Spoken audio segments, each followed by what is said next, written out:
Politics is not fast food. You don't pull up to the window, order what you want, pull around, and it's ready, right? Okay? It's more like building the pyramids. It's going to take a whole lot of you people on the base, building that base. And then the next layer takes one less person. And next layer. And just stop acting like it's fast food. In partnership with Act Blue, this is Build the Change. I'm Alok Vadmenon, an author, poet, actor, and advocate, and your host from Season 1. In this mini-series, we're bringing you stories of the incredible work people are doing on the ground right now in anticipation of this historic election. In these next few episodes, you'll hear from our lead producer, Edie Allard, who will bring you fascinating conversations with folks making change in their communities. Whether it's getting Democrats on the ballot in red counties or organizing fundraisers for their favorite candidates. In discovering these stories, we found that every path to action is unique, but maybe you'll see yourself in some of these people who decided to take action, and maybe you'll want to build some change of your own. Welcome back.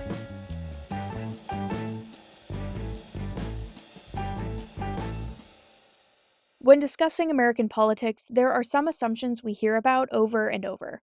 Northeastern states skew blue, while the greater South states skew red. Urban areas skew blue, while rural areas skew red. These patterns may be helpful in understanding some basics of who votes for what and why. But the truth is much more nuanced. Reality doesn't fit into a neat and tidy patchwork of blue and red boxes on a map. You can find Democrats wherever you go in this country, north or south, urban or rural, on the coast or otherwise. Sometimes they're undecided voters. Sometimes they're staunch liberals fighting to find a foothold in a local government dominated by Republicans. Sometimes they're people like Christine Boehm in Huntington County, Indiana. Currently, I am the chair of the Huntington County, Indiana Democratic Party. We took it from a not so great organization, very low energy, to what I feel is a really high energy, optimistic, forward thinking, enlarging group. In this episode, we're taking a trip to Huntington to learn about how one woman is taking action in a broadly conservative county to increase visibility and push for change, and how more Democrats in similar situations can do the same. When I talked to Christine on Zoom one day in September, she promised she had her puppies locked up so they couldn't interrupt our call. My ever-curious cat, meanwhile, did not extend that same courtesy. Fingers crossed, yeah, my cat is roaming free, so there might be an interruption. We'll see. I love kitties. It's okay. It was also raining, a nuisance because Christine says rain always gives her a cough, but also always appreciated in an agricultural county like Huntington. We are a farming community mainly. So you're going to see pretty much corn and soybeans. That's what we're doing right now. We do have this really cool program that a lot of the farmers have started where once they pull their crops, they plant sunflowers and they are there throughout the winter to help feed the natural habitat, which is really, it's beautiful in the fall here. We are pretty flat. I'm not going to lie to you. We make the joke that you can watch a dog run away for an hour just because there's no hill to break that. Our claim to fame here are two people. One is Vice President Dan Quayle, not a super big fan. However, that was a different time in a different Republican Party. But we also are home to J. Edward Roush, the former congressman. If you've ever called 911 anywhere in the nation, J. Edward Roush is responsible for that. I'm curious, going beyond politics, how would you describe the personality of the community where you live? If you take politics out of it, it's anywhere USA. You know your neighbors. You help each other when you can. It's very churchy, if I can say it that way. When you put the political sphere into it, it becomes a little bit more divided, a little bit more heated, and a little bit not as nice to be with your neighbors. Huntington is one of those counties that shows up red on the electoral map. In 2020, for example, Trump won with 73.6% of votes. The last Democratic Party candidate to carry the county was Lyndon B. Johnson in 1964.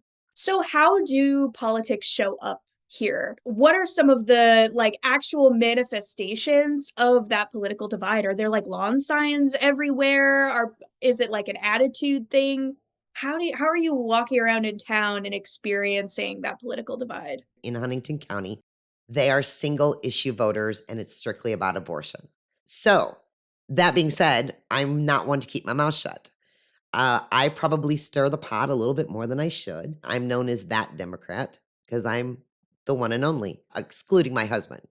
So I guess there's two of us technically. But you weren't always living in Indiana, so can you sort of tell me about your journey of how you got to Huntington and how you became chair of the Dems?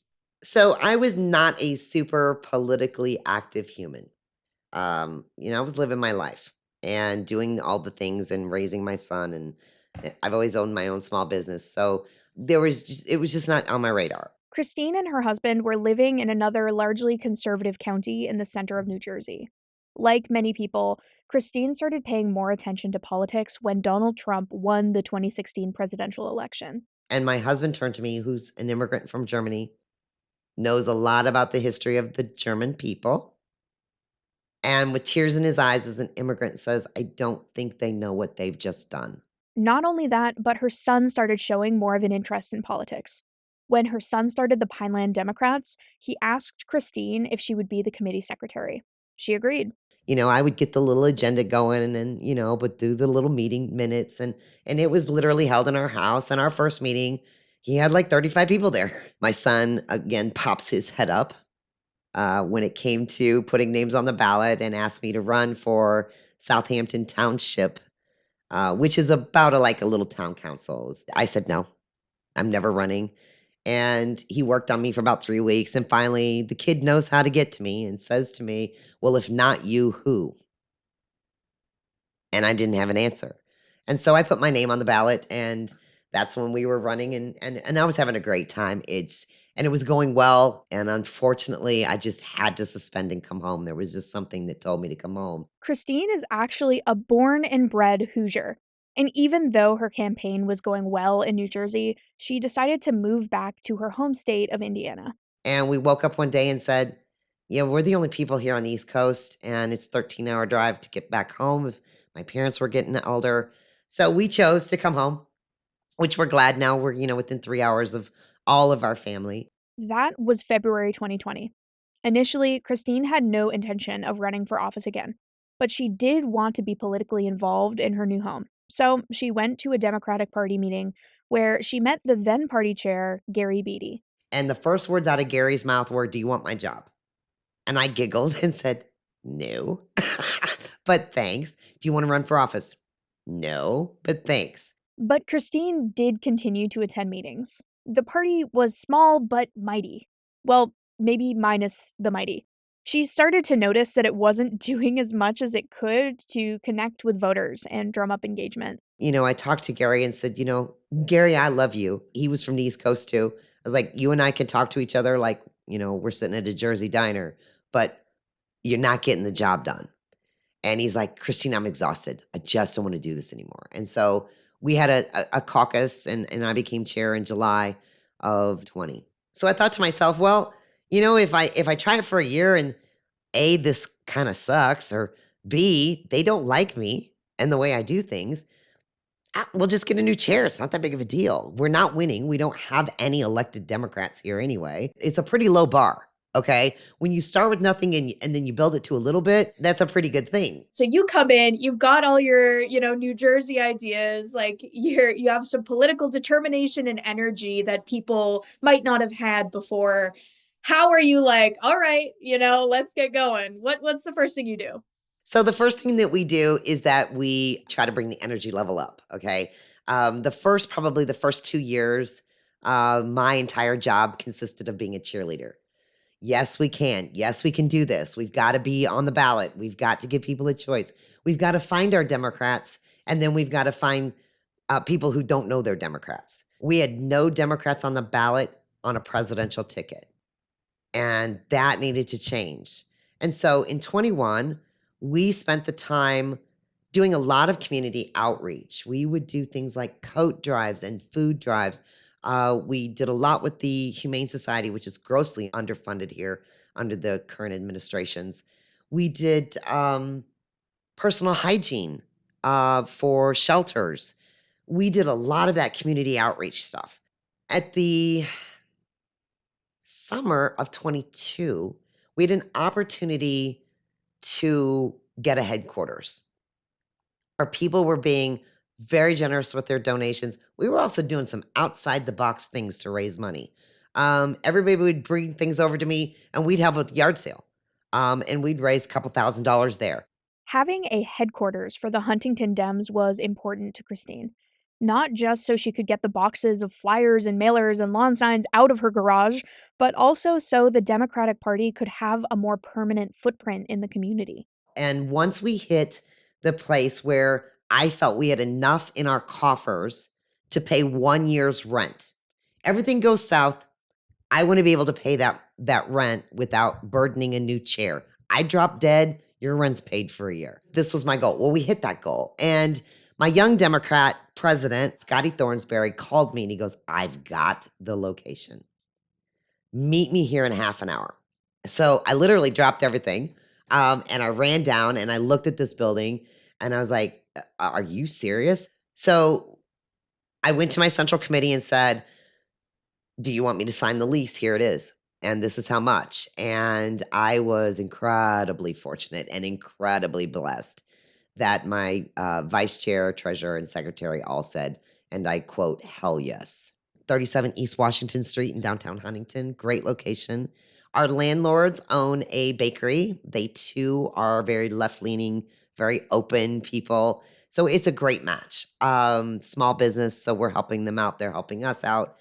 And our headquarters is open anytime they are. So people can come in and get yard signs when the bakery's open. The first day we got the keys, which was the day after we signed the lease, we went in and painted. There was just some real weird colors in there. We needed to cover that up. It was just me and my partner in crime, Joy Spence, who's my volunteer of the year most years. So she and I got it painted. And then I just began unloading my house and my garage of all the things. And the way our headquarters is set up, we have three small offices, and I mean small offices.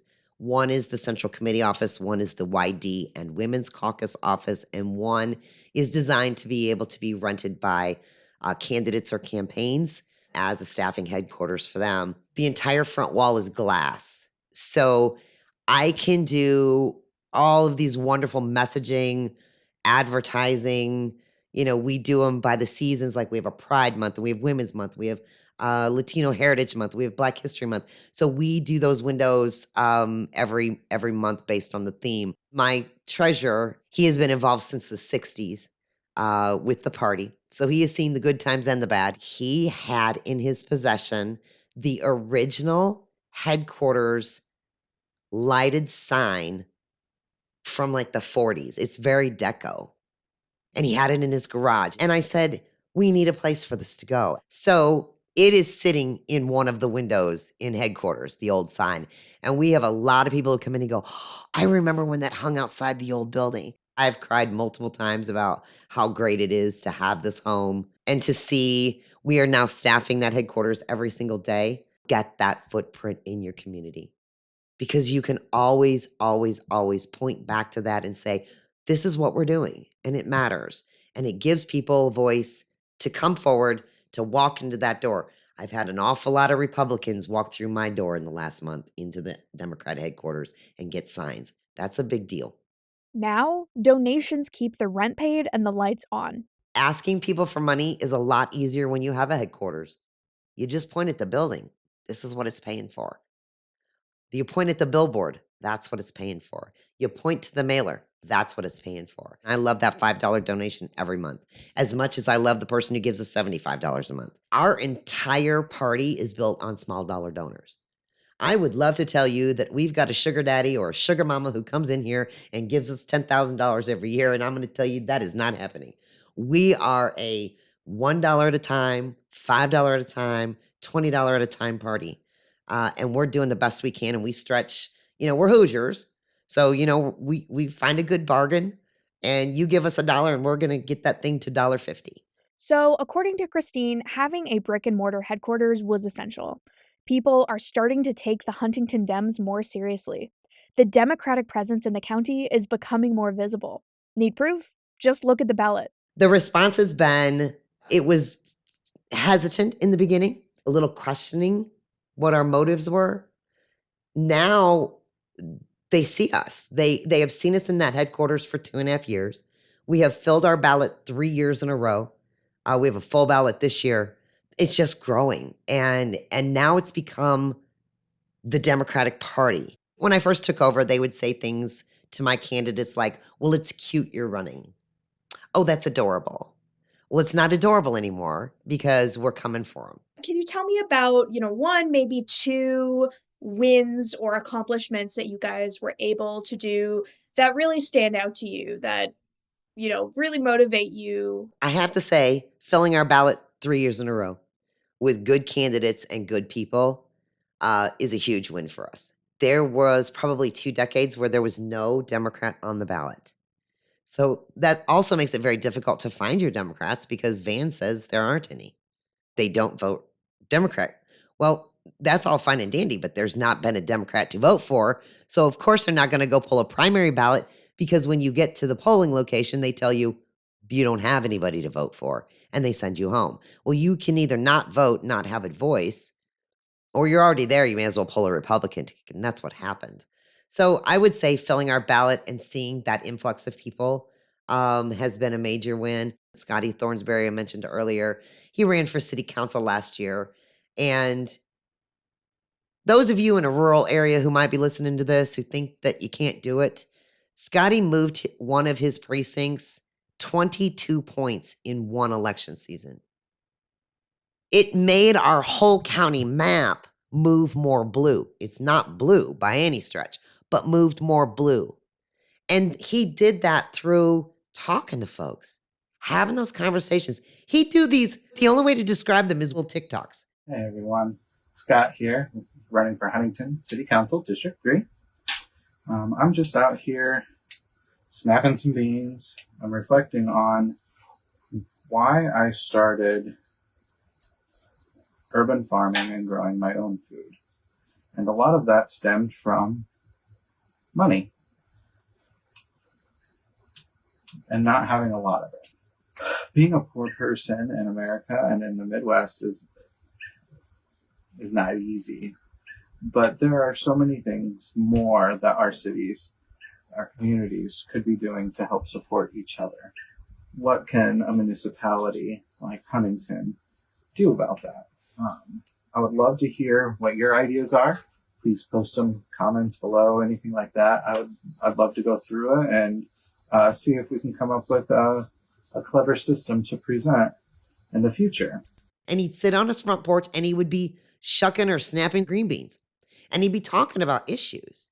And the green bean snapping one got the most hits of anything we've ever done because he was just talking to regular folks about regular things while doing a regular thing. How do you motivate people to feel like they're going to make a difference here? You've filled this ballot, which is great. Now people have someone to vote for. But when the county is so deeply red, how are you going to motivate people to go out and vote when they maybe feel like it's not going to make a difference? So there is a core base of Democrats in Huntington County. We're a small county. 25% of us are hardcore and involved. But if you believe that that good union job is building up the middle class and allowing you to afford your home, buy a car that you're building at the GM facility, go on a vacation to Disney with your kids once every 2 or 3 or 5 years, if you believe that, but you're still voting red, those are the people I need to talk to because those are the people that the Democratic Party has somehow lost. Our target is 56 and under, heavily female. I'm not ignoring my men. We have a lot of male supporters in our group and in our party, and we love all of them. But if we don't turn out that female, that young female voter, we're not hitting it. When Kamala became the nominee, there was a literal seismic shift. You could feel the earth move. And yes, everybody in the quote battleground states probably felt it more, but those of us in the rural reds, who would see people in the grocery store who would cry, people who would come into our office and just be over the top elated that the energy was back. They felt it was a 2008 moment. I kind of feel like this is, and I don't mean to sound doomsday, but it's kind of my last hurrah. I don't know that in the majority of the remaining time of my life, I will see the stars align like we have here right now. From a nationwide standpoint, it may not look the same. In Indiana, we have Kamala Harris at the top. We have Tim Walz, who everybody here can relate to Tim. We've all got, the same dad at home or the same grandpa or the uncle, right? The one who's going to help you change a tire. I have a ticket of women that are going to quote, pardon my French, cut it if you want to, get shit done this year because the women are in charge.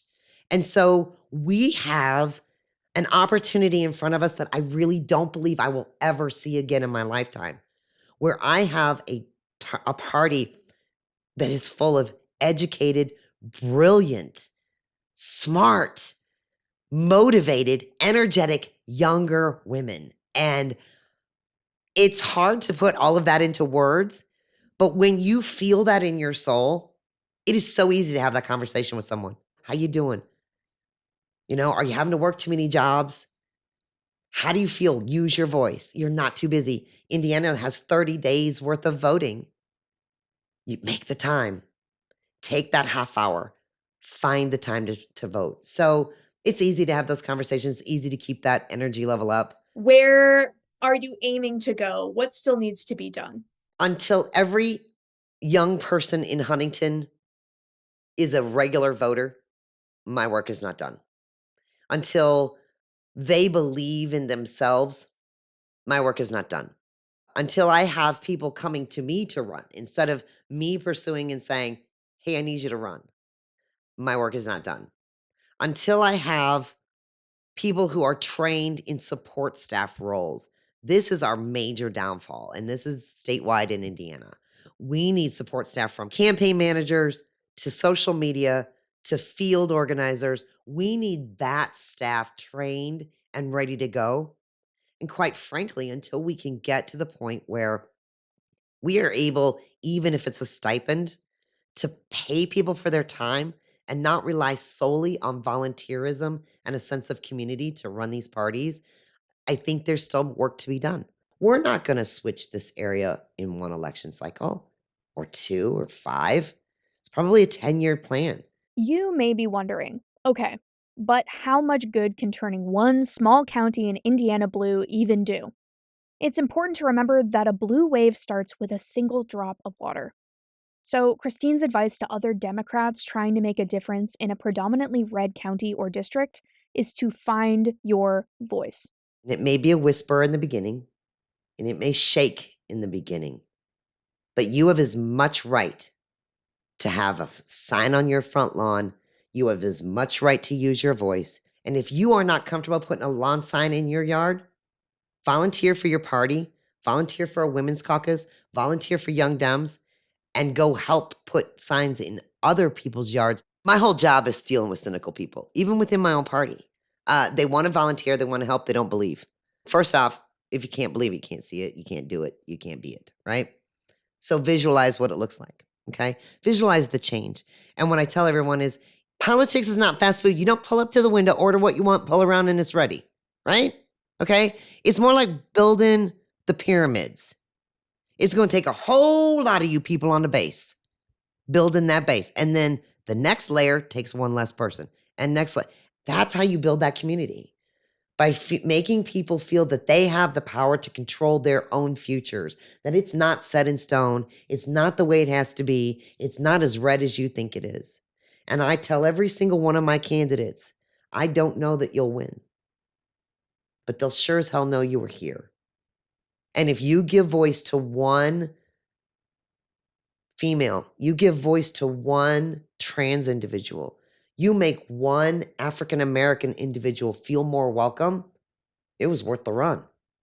Because that's building community. And that's the long-term change. I tell my candidates, you might not win. But we know you're not going to win if you don't try. There's so much at stake in this election, from access to reproductive care and LGBTQ rights to healthcare, gun control, and more. Support and even fundraise for the candidates and organizations who are working to preserve our democracy and build a better future with Act Blue. Learn more at actblue.com/buildthechange. Build the Change is created in partnership with Act Blue and produced by Wonder Media Network. Our production team includes Edie Allard, Sarah Schleed, and Madeline Gore. Our editors are Jenny Kaplan and Lindsay Cradowell. Our executive producer is Jenny Kaplan. Our showrunners are Rohitha Javangula, Lydia Bayer, and Kara Zarkatis.